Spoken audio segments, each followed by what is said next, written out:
Ele vai falar depois? Claro que vai. Ele fala com Paulo, lembra? Quando ele fala com Paulo, Paulo, por que me persegues? É o próprio Jesus, é a segunda pessoa da Trindade falando com Paulo. Mas antes de subir ao céu, essas são as últimas palavras dele. Acompanhe comigo a leitura. Mas recebereis a virtude ou poder do Espírito Santo, que há de vir sobre vós, e ser-me-eis testemunhas, tanto em Jerusalém, como em toda a Judeia e Samaria, e até aos confins da terra. Amém? Uma promessa de Jesus conectada ao Espírito Santo. E ele está falando aqui sobre várias, vamos dizer assim, dimensões, né? Então aqui tem uma ação, aqui tem uma relação com o Espírito Santo, de fato. Aqui tem uma expectativa futura e uma espera. Então são várias possibilidades, várias nuances, e eu quero frisar, a partir das frases que Jesus diz aqui, frisar 3 verdades, e a primeira delas é que pessoas cheias do Espírito Santo estão revestidos de poder. Revestidos de poder. A minha tradução aqui diz virtude, talvez a sua diga poder, ou tem algum até que possa dizer autoridade. Mas isso quer dizer, e você lembra bem, que eu já disse que quando uma palavra tem várias possibilidades de tradução, não quer dizer que a minha está certa e a sua está errada. Isso quer dizer que é uma palavra recheada de significados no original.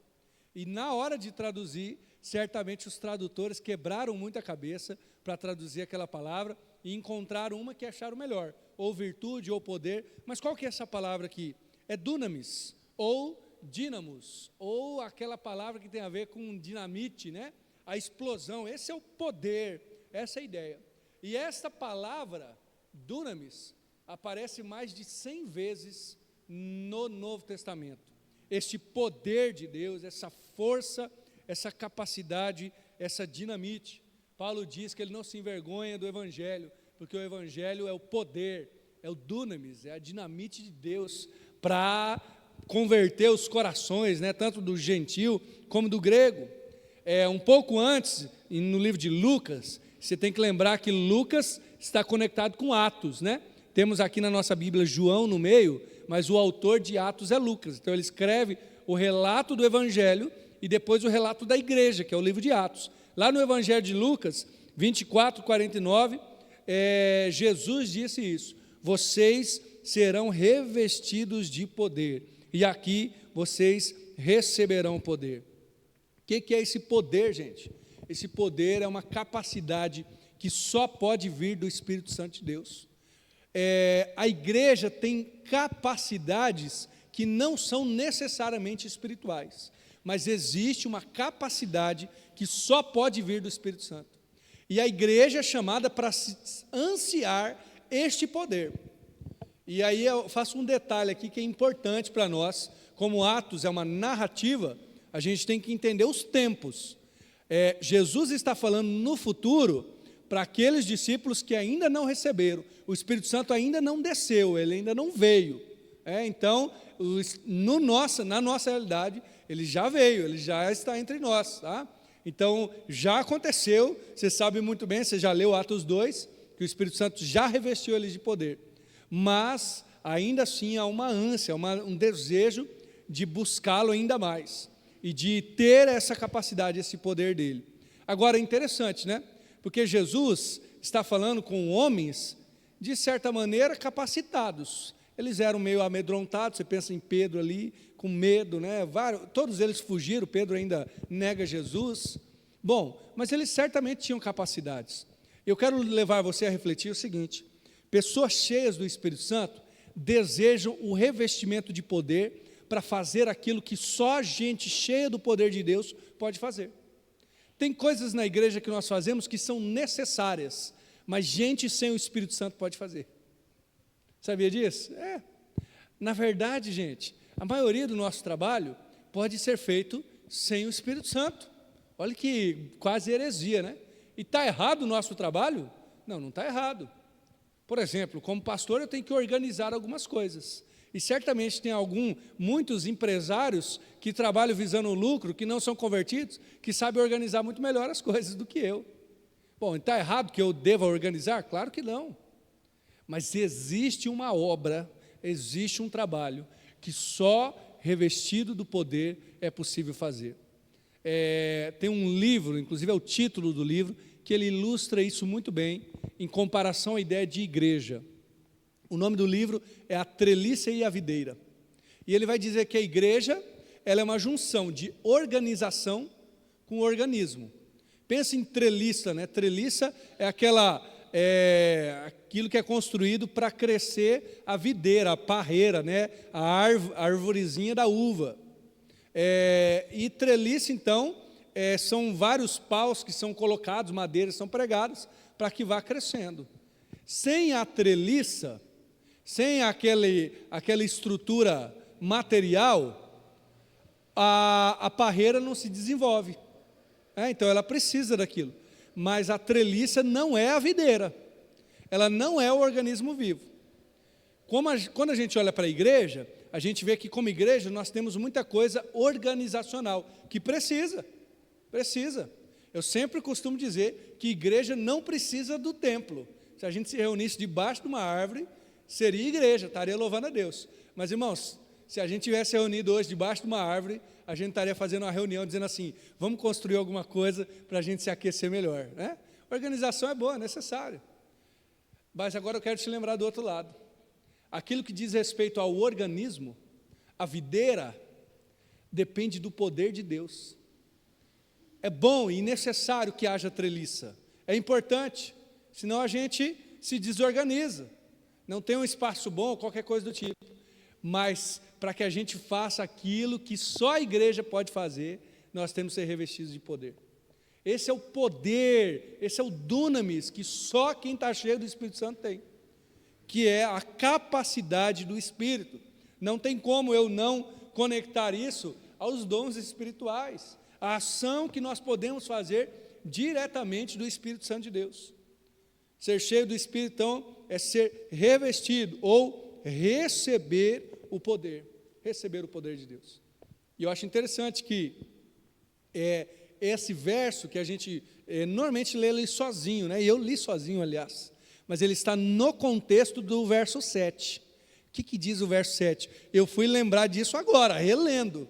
Os discípulos estão perguntando assim, Senhor, este é o tempo de restaurar Israel? Esse é o tempo? E Jesus fala assim, olha, isso vocês não vão saber, tá? Mas recebereis o poder do Espírito Santo. Está vendo? Esse é um espírito de provisão e não de previsão. A gente quer receber o poder de Deus para saber tudo. Olha, se eu tenho Deus, então, se eu não sei, pelo menos vai estar tudo certo. Esse não é um espírito de previsão, mas de provisão, ou seja, de dar poder, de dar capacidade, de dar força, para que a gente possa agir na atuação do Espírito Santo. Eu quero te lembrar que tem coisas na igreja de Jesus que só pode acontecer através da ação direta do Espírito Santo. Coisas que só pode acontecer através de pessoas que receberam, estão cheias do Espírito Santo de Deus, estão revestidas de poder.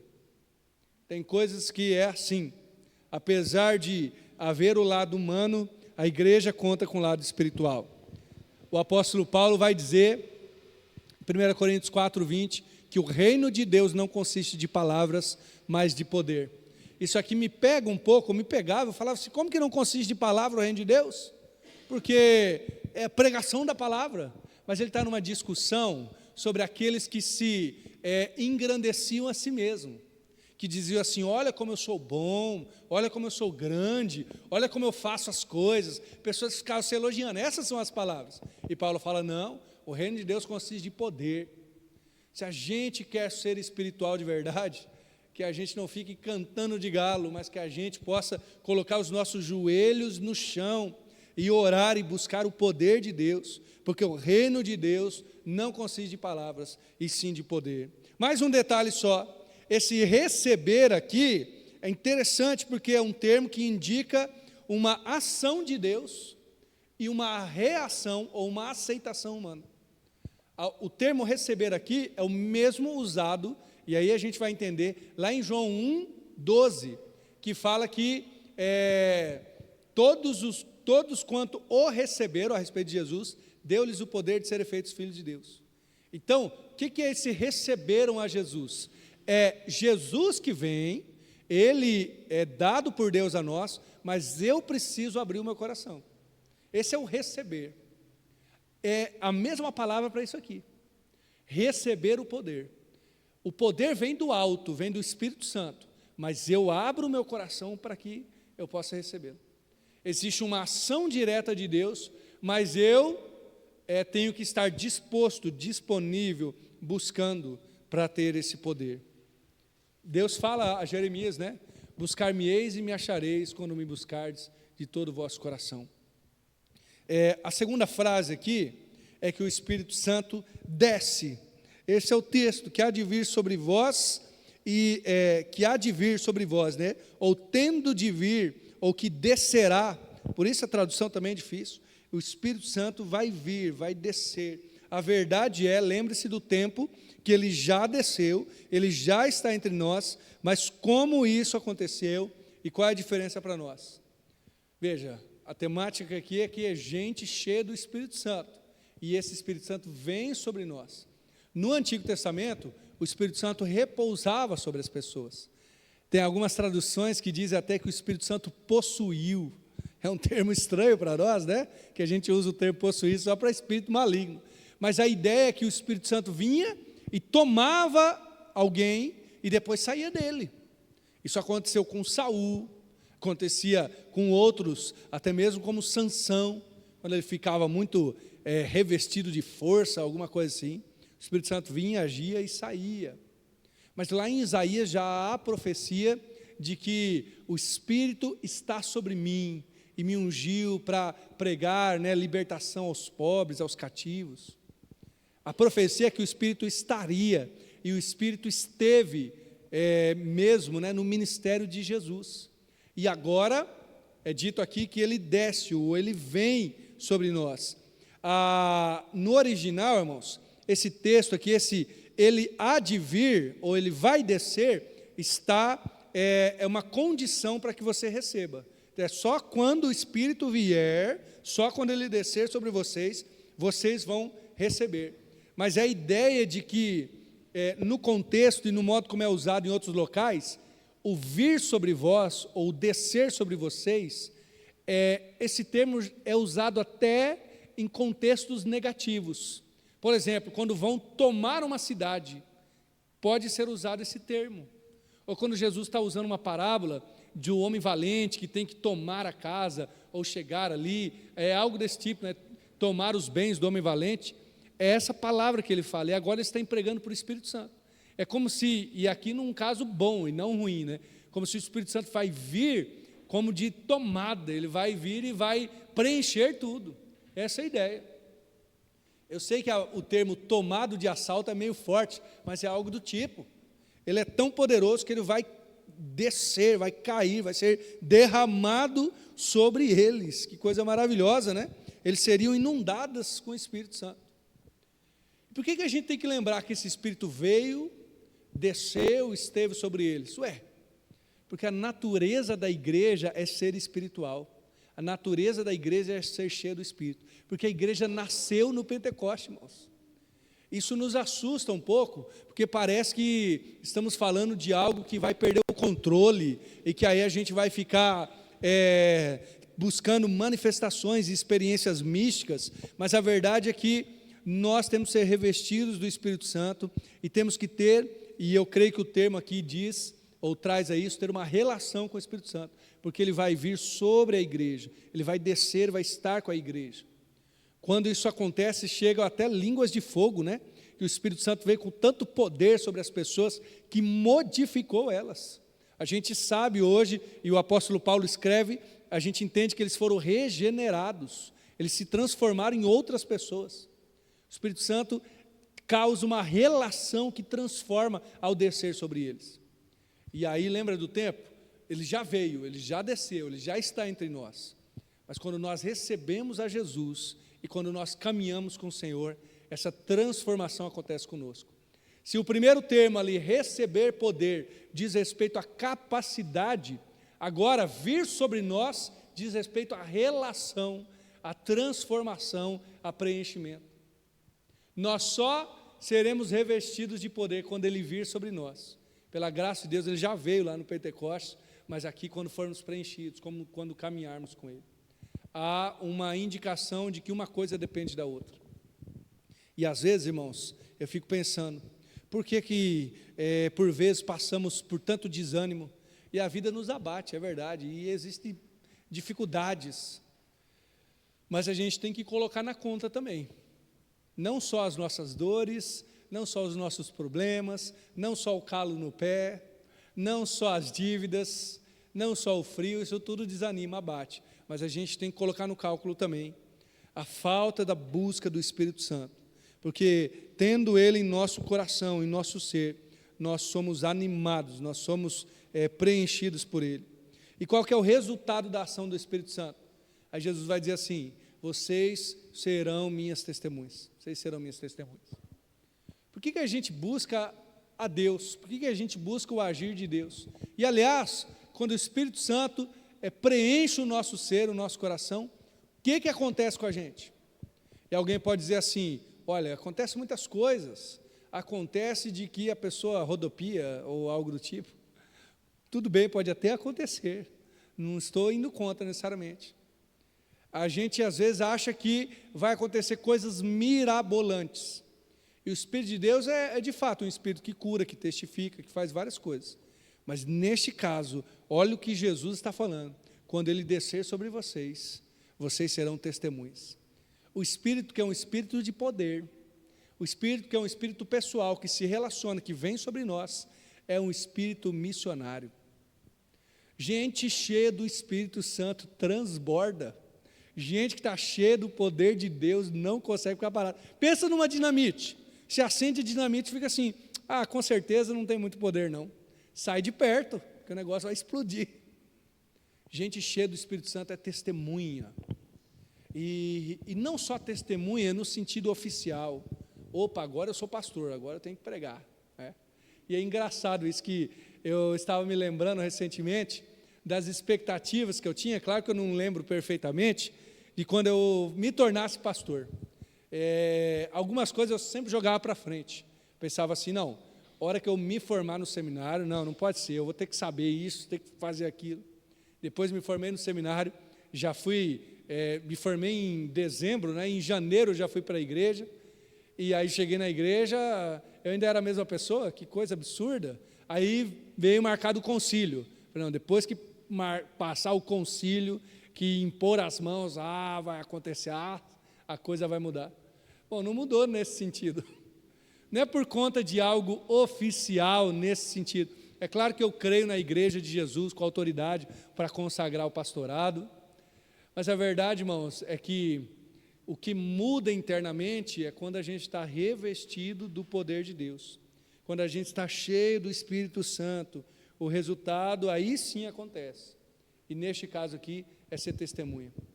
E você percebe que o testemunho do Espírito Santo, ele é contínuo, então é em Jerusalém, Judéia, Samaria e até os confins da terra. Não tenho tempo para falar sobre isso, mas eu só quero anotar uma coisa com você. Há uma diferença do Antigo e do Novo Testamento. No Antigo Testamento, Jerusalém e o povo de Israel era uma luz entre as nações, no sentido que as nações iam até eles. É o que, em linguagem missionária, eles falam de movimento centrífugo, né? Movimento que puxa. E as nações deveriam vir e ver a glória de Deus em Jerusalém. Mas agora, com o Espírito Santo, nós seremos testemunhas num movimento para fora. É o movimento centrípeto, se eu não estou enganado, em que agora nós saímos, e o Espírito de Deus nos capacita a sair. Então, todas as vezes que a gente vai ficando para dentro, que a gente vai olhando só para o nosso umbigo, não é o movimento de Deus para nós. Ele nos convida a sair. Mas pode ser que eu, ao sair, eu vou só para Jerusalém. Tudo bem, você vai ser testemunho de Jerusalém. E, detalhe, muitos aqui foram testemunhos de Jerusalém. Mas pode ser que seja na Judéia, aonde eu for, porque o Espírito de Deus é um Espírito missionário. Quando o Espírito desce sobre eles, que vem as línguas de fogo, e aqui nós temos grande discussão, né? mas em Atos 2 as línguas são línguas conhecidas, porque os povos que estavam ali, muitos tinham nascido em outras nações, e eles ouviram em língua materna, os testemunhos daqueles homens cheios do Espírito Santo de Deus, que falavam em outras línguas. Por quê? O que o Espírito Santo fez quando revestiu eles? Quando desceu sobre eles? Tornou eles testemunhas, missionários ali. Olha que coisa maravilhosa. É isso que o Espírito faz. Ele te faz uma testemunha. Irmãos, eu não acredito em fórmulas, tá? Fixas, mas de fato há um caminho. E o caminho é buscar a Deus, é ser revestido, ser tratado, para que a obra que é espiritual possa ser feita na sua vida e através de você. Existe sim uma obra humana necessária, existe a organização, a treliça, mas existe algo que só o Espírito Santo pode fazer. E a partir disso, eu preciso buscar a Deus, ser cheio do Espírito Santo de Deus. Para que, eu não acho que vai vir línguas de fogo, necessariamente, mas para que eu possa testemunhar a partir do poder de Deus, para que eu possa ser missionário onde eu estiver, e para que, cheio do Espírito Santo, Deus possa abrir portas para que eu fale do amor e do evangelho dele. Pode ser que você se torne um grande evangelista, e de repente a gente veja você na praça pregando, né? Vai ser uma alegria. Mas pode ser que você não seja um grande evangelista, e que o seu testemunho seja um tanto quanto quieto, mas o testemunho de alguém cheio do poder de Deus. A questão aqui não é o modo que vai acontecer. A questão aqui é se você estará cheio ou não do Espírito Santo de Deus. Eu quero orar com você, que esta palavra, esta verdade bíblica nos inspire a buscar mais o Espírito Santo, e que a gente possa criar expectativas altas sobre o que Deus pode fazer conosco. Que haja, como a palavra diz o salmista, né, fome e sede em nosso ser, para querer mais de Deus, para desejar algo maior. Vamos orar? Senhor Jesus, obrigado, Pai, porque estes homens ouviram a Tua palavra, foram capacitados pelo Senhor e foram revestidos do Espírito Santo. Jesus, nós queremos mais. Nós queremos, Deus, sair do nosso conforto, sair, Senhor, do nosso pecado, do erro, do engano, para viver aquilo que só o Teu Santo Espírito pode fazer conosco. Tem coisas, Senhor, que nós não viveremos se não for através do Teu Espírito Santo. E Deus, eu te peço, Deus, de experiências do Senhor conosco. Eu peço que o Senhor fale ao nosso coração, de fato, que o Senhor quebre barreiras, que o Senhor aponte pecados e transforme, e se preciso for, nos constranja para ser transformado. Mas eu sei também que por vezes o Senhor trabalha num fluir contínuo, mas então que o nosso coração esteja aberto para isso, porque nós queremos ser cheios do Teu Espírito Santo, revestidos desse poder, que a gente possa ter essa relação pessoal com o Espírito que já veio, já desceu e agora já habita em nossos corações, que não seja esquecido, Senhor. E Pai, nos capacita para ser testemunhas do Senhor, onde nós estivermos, seja em Jerusalém, Judeia, Samaria, confins da terra, seja em Campo Mourão, no Paraná, no Brasil, em outros locais, aonde for, Senhor, que o nosso coração deseje testemunhar o Senhor. Em nome de Jesus, nos capacita a isso, Deus. E obrigado, Pai, porque esta expectativa santa, esse desejo, essa fome e sede, é do Espírito Santo do Senhor. Na verdade, é o Senhor quem quer nos usar, e nós, por vezes, ficamos acomodados, frios, distantes. Deus, tem misericórdia e nos aproxima do Teu Santo Espírito, para a honra e glória do Teu nome, Pai. Eu oro em nome de Jesus. Amém.